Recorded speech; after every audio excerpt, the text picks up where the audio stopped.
I'm not trying to rewrite history or nothing, but back in the days, like the late 70s, early 80s, the whole music scene was different. It was pub led. There was pubs all over London that had a whole music scene. It didn't have a name then. Only in hindsight it became pub rock. But you know, in North London there was the, I suppose, the Open Anchor. That Camden had the castle. Is it Windsor Castle? East London had the Bridge House. You know, West London had Greyhound, and Deptford had the Deptford Arms. South London had the Old Kent Road. That was in Pears, Thomas and Beckett, and that was the thing. The bands just slogged around this circuit for years and years and years, and a lot of them went on to be the soundtracks of my youth. You know, people like Ian Dury and Elvis Costello. They all started out in pubs, and it was all considered. People now consider it was like a sleepy old man's scene, but it wasn't. It was actually really a proper rock and roll scene. That's what London had, and that was the scene that the Chords sort of were born into. You know, they didn't. They wasn't. There wasn't a mod scene they grew into. They was just prepared to. Deptford was their spot. That was their place. Billy and Martin lived in the tower blocks there. Tower blocks where it was illegal to have a phone directory. The phone directories, because people used to throw them out the window and knock people out. You know, it's a sort of. It was quite a tough place, Deptford. But it had a music scene. You know, obviously the great Squeeze, the mighty Squeeze, you know, the ones that championed Deptford the most. But Dire Straits were down there as well, and yeah, it was a proper. We had the Albany Empire, which of course would play with 9 Below Zero. It was a real happening place, and that's what sort of grounded them off it. They were a real working class band, proper band. It was just pub rock scene, which wasn't, you know, as I said, it wasn't called that then. That the Chords were prepared to sort of slog around and go, and that they didn't have any sort of preconceptions of going on to any bigger things other than just working hard. You know, cutting their teeth around the pubs. You know, with bands like Nick Lowe and all them people. So that was what they did in them days. It was hard work, and then, you know, if you got a following, which they ultimately did, because they would do the work, the next step up was to universities and college gigs, and if that got bigger, then you would go to, you know, the Marquee or the 100 Club. I bumped into Paul Weller a couple of days before they played their first gig at the Wellington, and I said to him, come down, and he was pretty approachable enough to come down, and I was amazed he did.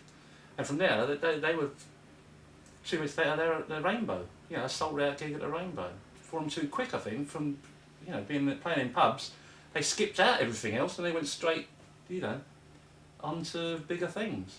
Jimmy Percy, I think, signed them because he thought they generally knew they were a really good, competent band that showed more promise, way beyond the years they were. But I also think he had a cynical eye to, this is a movement going on, I want to make a bit of money on it. You know, I think it was 50-50 that he respected the Chords, but he also had his eye on the pound note. The idea that the Chords were a ready-made mod band, or that was wrong. They was just a real rock and roll band. They had more in common with the Clash and Buzzcocks than they did with the Jam or anything like that. Because it took their time to put a record out, this movement has started around them. You know, even though they was there at the beginning, unaware of it. You know, they was just, you know, a pub band. They was unaware of it, but by the time they got to release a single, the mod thing was big and it looked a bit plastic and pony, you know. But what people didn't realise, they were the only band on a major label. They were on Polydor, and they was on Polydor because the Who. You know, they didn't sign to Polydor because of the Jam. They signed because they was all Who fans, and I think that's one of the reasons Paul signed to Polydor, I imagine. And then the comparisons were like, oh, Billy's trying to be Paul Weller, which were absolute nonsense. So he was playing a Rickenbacker because he was a Pete Townsend fan, and the same reason that Paul Weller was playing a Rickenbacker. Billy wasn't copying Paul, but lots of Jam fans turned on him for that. It sounds ridiculous and petty and stupid, but back then it meant a lot to people, you know what I mean? You know, you shouldn't be allowed to copy Paul Weller, or if you did. By the time they did get their single out, you know, Subtlety had gone out the window, the music press hated them, and there was bands like the Vespers, the Lambrettas, the Mods even, you know, you know what, I used to think, oh, why are they getting bad press? But I look back and think, oh, that was a bit real pony, you know. Yes, Merton Parkers. I always thought that was a good name because they lived in Merton Park. I thought that was clever. But the rest of them, yeah. And I think that's why the Chords got a major deal. I think the only ones that were up there with them, I think, were Purple Arts because they were sort of organic. You know, they didn't jump on the bandwagon, but so many of them did. And mod was a dirty word because it's not like it is now. You know, everyone's happy to be called mod now, but it certainly wasn't back then. It was a real dirty word. You had to fight people. You know, I was amazed at the level of hostility you'd get just by wearing a parka back then. You know, I'm getting punched in the face in Oxford Street just walking down on my lunch break from Decca Records. Nick me tiger towel. Just wrong. But now, you know, it's all good. But we fought the mod war. You know. Another bad move. I always thought the Chords. It was getting rid of Billy.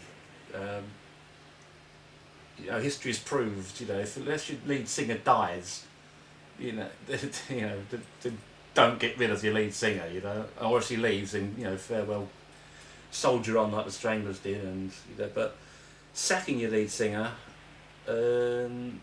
despite, you know, it wasn't like most of the, well, a few of the songs even, it just wasn't a good move, you know. No matter what you do, your lead singer's your focal point of the band, you know. Small faces turn into the faces, I suppose, is an exception, but outside of that, no, it don't work. You know. And that lost a lot of fans as well, you know.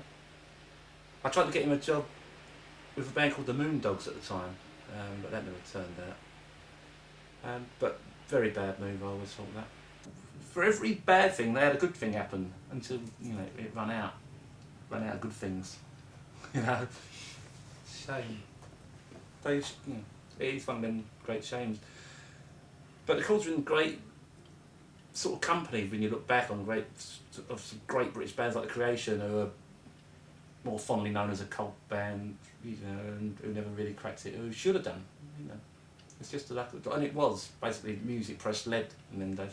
They could make or break someone. If they didn't like you, you know, now it doesn't matter at all, you know. You know, they don't weld anything. If the Enemy sells 40 copies a week, I don't know. But back then it was a big thing.